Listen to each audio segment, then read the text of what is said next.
As you can see, I start kind of wild with color. I'm not really thinking about balance yet. I'm thinking about emotions, physical movement, texture. Some of these colors might end up not showing up in the final painting, and that's okay. These first few layers are really about getting some grooves in and getting some underpainting that I can use to shine through some of the stuff I do on top. This is kind of what I'm looking at today.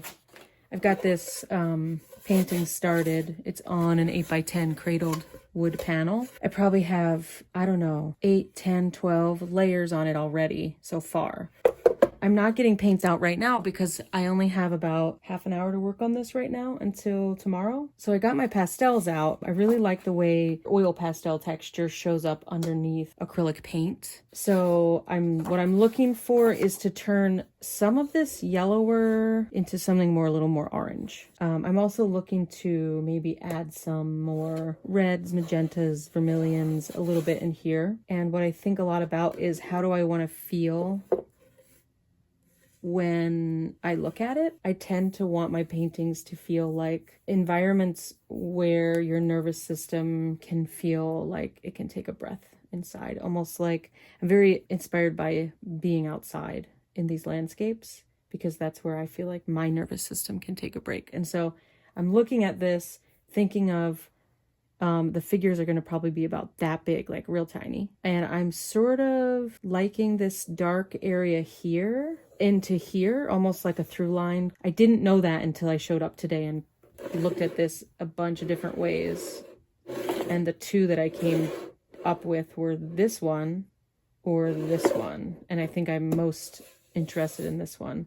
So if my through line is going from bottom left to top right, I need to have some shape and line that balances that isn't all going that way, but also the bigger value contrasts will go that way. And already I have like this lighter value in through here, kind of balancing that, and the darker, I think of the darker as almost like ground, that these are sort of layers inside a huge natural environment. I want to utilize this area here. I love when shapes sort of create little crevasses, and what I'm gonna probably do is add some line and texture with the colors that I figure out today.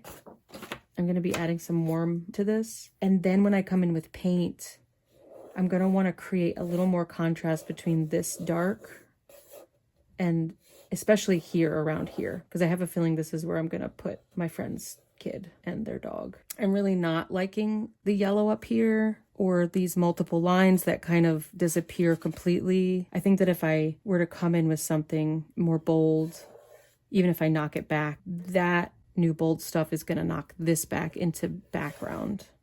I really love these more subtle pencil lines.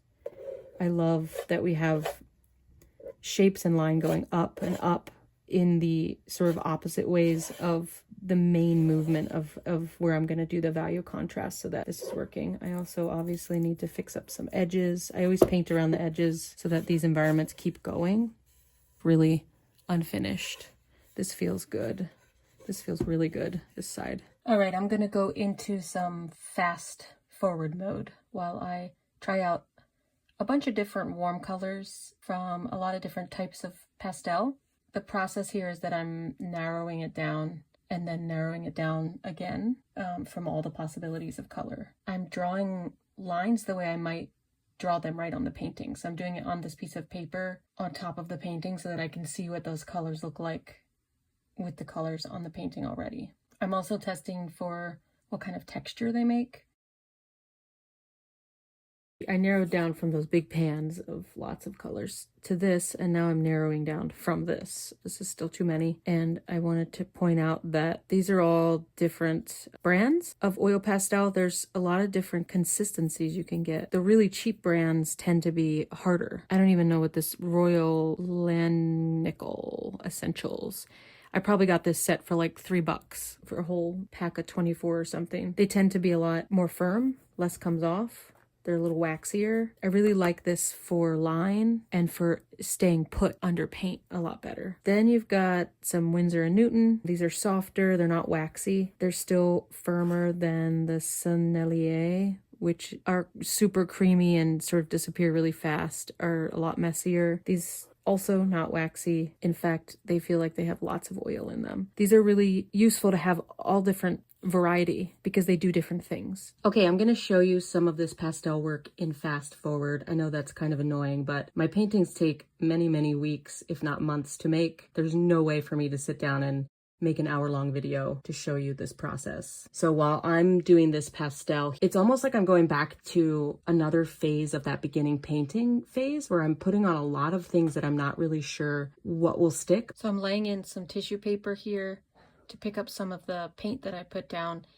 It lifts it up in a way that kind of leaves a different texture on the painting itself. And then the result is that I have these tissue papers that have texture on them that I can use later. I'm being intentional not to ruin or cover up the things that I really love about what's already happening here, because we are into the middle of the development of this painting. To some extent, you may need to cover up things that you really, really like to get to the final stage, and yet that shouldn't be done lightly. My ADHD brain and like physicality is very impulsive and fast, and so making these paintings is a really cool evolution each time, from being able to be impulsive and quick to then having to slow down and be intentional and careful, and then getting to speed up again. But if I care enough about what happens at the end, I don't want to, throw paint. This is kind of what I did in high school a lot, is I would just throw paint and throw paint and throw paint. I couldn't get to the slow down and intentional space. Okay, I'm going to end this part 1 video and we'll meet back up in part 2.